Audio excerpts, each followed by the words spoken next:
లూకా సువార్త 8వ అధ్యాయము. వెంటనే ఆయన దేవుని రాజ్య సువార్తను తెలుపుచు ప్రకటించుచు ప్రతి పట్టణములోను ప్రతి గ్రామములోను సంచారము చేయుచుండగా 12 మంది శిష్యులను, అపవిత్రాత్మలను, వ్యాధులను పోగొట్టబడిన కొందరు స్త్రీలను, అనగా 7 దయ్యములు వదిలిపోయిన మగ్దలేనే అనబడిన మరియయు, హేరోదు యొక్క గృహ నిర్వాహకుడగు కూజ భార్యయగు యెహన్నయు, సుసన్నయు ఆయనతో కూడా ఉండిరి. వీరును ఇతరులు అనేకులను తమకు కలిగిన ఆస్తితో వారికి ఉపచారము చేయుచూ వచ్చిరి. బహు జనసమూహము కూడి ప్రతి పట్టణము నుండి ఆయన యొద్దకు వచ్చుచుండగా ఆయన ఉపమాన రీతిగా ఇట్లనెను. విత్తువాడు తన విత్తనములు విత్తుటకు బయలుదేరెను. అతడు విత్తుచుండగా కొన్ని విత్తనములు త్రోవ ప్రక్కనను పడి త్రొక్కబడెను కనుక ఆకాశ పక్షులు వాటిని మృంగివేసెను. మరికొన్ని రాతినేలను పడి మొలిచి చెమ్మలేనందున ఎండిపోయెను. మరికొన్ని ముండ్ల పొదల నడుమ పడెను. ముండ్ల పొదలు వాటితో మొలిచి వాటిని అణిచివేసెను.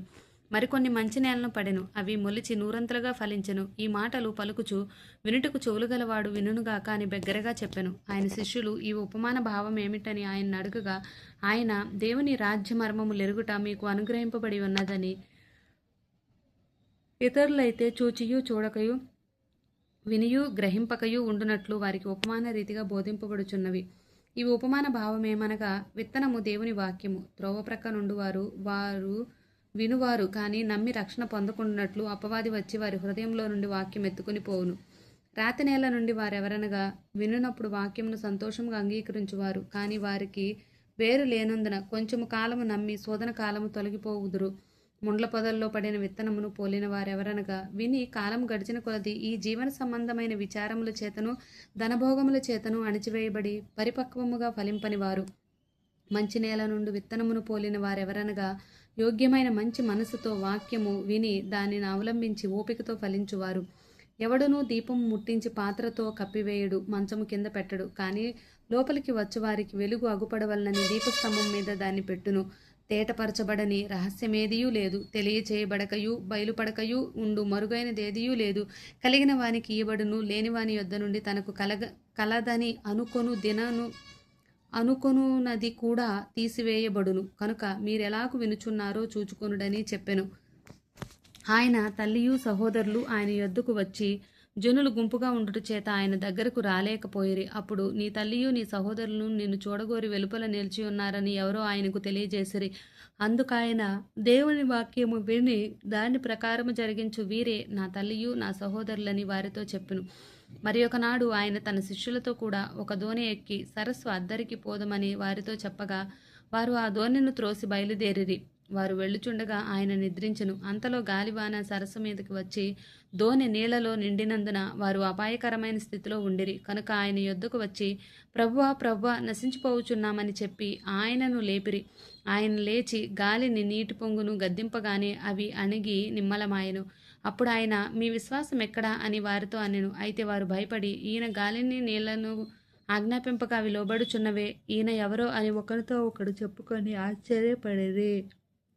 వారు గలిలయకు ఎదురుగా ఉండు గెరసేనీయుల దేశమునకు వచ్చిరి. ఆయన ఒడ్డున దిగినప్పుడు ఆ ఊరివాడొకడు ఆయనకు ఎదురుగా వచ్చెను. వాడు దయ్యము పట్టిన వాడై బహుకాలం నుండి బట్టలు కట్టుకొనక సమాధుల్లోనే గాని ఇంటిలో ఉండువాడు గాదు.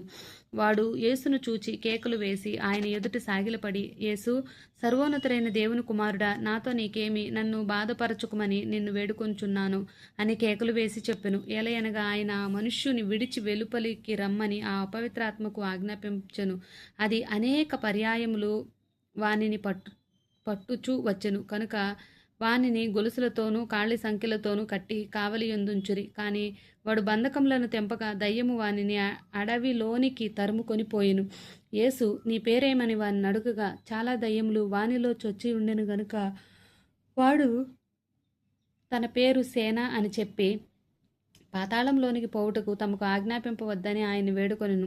అక్కడ విస్తారమైన పందుల మంద కొండ మీద మేయుచుండెను గనుక వాటిలో చొచ్చుటకు తమకు సెలవిమ్మని ఆయన వేడుకొనగా ఆయన సెలవిచ్చెను.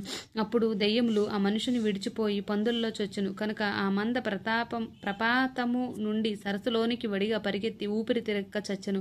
మేపుచున్నవారు జరిగిన దాన్ని చూచి పారిపోయి ఆ పట్టణంలోనికి గ్రామంలోనూ ఆ సంగతి తెలియచేసిరి.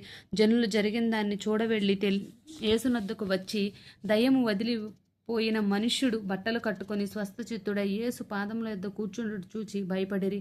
అది చూచిన వారు దయ్యములు పట్టిన వాడెలాగూ స్వస్థత పొందెనో జనులకు తెలియచేయగా, గెరాసీనుల ప్రాంతంలో నందు జనులందరూ బహు భయాక్రాంతులైరి కనుక తమను విడిచిపొమ్మని ఆయన వేడుకొనిరి. ఆయన దోణి ఎక్కి తిరిగి వెళ్ళుచుండగా దయ్యములు వదిలిపోయిన మనుషుడు ఆయనతో కూడా తన్ను ఉండనిమ్మని ఆయన్ని వేడుకొనెను. అయితే ఆయన, నీవు నీ ఇంటికి తిరిగి వెళ్ళి దేవుడు నీకెట్టి గొప్ప కార్యములు చేసెనో తెలియచేయమని వానితో చెప్పి వాన్ని పంపివేసెను. వాడు వెళ్ళి యేసు తనకెట్టి కార్యములు చేసెనో ఆ పట్టణం అందంతటా ప్రకటించెను. జన సమూహము ఆయన కొరకు ఎదురు చూచుండెను కనుక యేసు తిరిగి వచ్చినప్పుడు వారు ఆయనను చేర్చుకొనిరి. అంతటా ఇదిగో, సమాజ మందిరపు అధికారి అయిన యాయీరు అను ఒకడు వచ్చి యేసు పాదముల మీద పడి, ఇంచుమించు 12 ఏళ్ల ఈడుగల తన ఒక్కతే కుమార్తె చావ సిద్ధముగా ఉన్నది గనుక తన ఇంటికి రమ్మని ఆయన బతిమాలుకొనెను. ఆయన వెళ్ళుచుండగా జన సమూహములు ఆయన మీద పడుచుండిరి. అప్పుడు 12 ఏళ్ల నుండి రక్తస్రావ రోగము గల ఒక స్త్రీ ఎవని చేతను స్వస్థ నొందనిదై ఆయన వెనుకకు వచ్చి ఆయన వస్త్రపు చెంగు ముట్టెను. వెంటనే ఆమె రక్తస్రావం నిలిచిపోయెను. నన్ను ముట్టినది ఎవరని యేసు అడుగుగా, అందరూ మేమెరుగుమన్నప్పుడు పేతురు, ఏలినవాడా, జనసమూహములు కిక్కిరిసి నీ మీద పడుచున్నారనగా యేసు, ఎవడో నన్ను ముట్టెను, ప్రభావం నాలో నుండి వెడలిపోయినదని నాకు తెలిసినదన్ను. తాను మరుగై ఉండలేదని ఆ స్త్రీ చూచి వణుకుచూ వచ్చి ఆయన ఎదుట సాగిలపడి తాను ఎందు నిమిత్తం ఆయన ముట్టెను, వెంటనే తాను ఎలాగూ స్వస్థపడెనో ఆ సంగతి ప్రజలందరి ఎదుట తెలియచెప్పెను. అందుకు ఆయన, కుమారి, నీ విశ్వాసము నిన్ను స్వస్థపరచెను, సమాధానం గలదానివై పొమ్మని ఆమెతో చెప్పెను. ఆయన ఇంకనూ మాటలాడుచుండగా సమాజ మందిరపు అధికారి ఇంట నుండి ఒకడు వచ్చి, నీ కుమార్తె చనిపోయినది, బోధకుని శ్రమ పెట్టవద్దని అతనితో చెప్పెను. యేసు ఆ మాట విని, భయపడవద్దు, నమ్మిక మాత్రం ఉంచుము, ఆమె స్వస్థపరచబడునని అతనితో చెప్పి ఇంటికి వచ్చినప్పుడు పేతురు, యోహాను, యాకోబు అను వారిని, ఆ చిన్నదాని తల్లిదండ్రులను తప్ప మరెవరిని ఆయన లోపలికి రానియలేదు. అందరూ ఆమె నిమిత్తమై ఏడ్చుచు రొమ్ము కొట్టుకొనుచు ఆయన వారితో, ఏడవవద్దు, ఆమె నిద్రించున్నదే గాని చనిపోలేదని చెప్పెను. ఆమె చనిపోయినని వారెరిగి ఆయనను అపహసించిరి. అయితే ఆయన ఆమె చెయ్యి పట్టుకొని, చిన్నదానా లెమ్మని చెప్పగా ఆమె ప్రాణము తిరిగి వచ్చెను కనుక వెంటనే ఆమె లేచెను. అప్పుడు ఆయన ఆమెకు భోజనము పెట్టుడని ఆజ్ఞాపించెను. ఆమె తల్లిదండ్రులు విస్మయం నొందిరి. అంతటా ఆయన జరిగినది ఎవనితోనూ చెప్పవద్దని వారికి ఆజ్ఞాపించెను. ఆమేన్.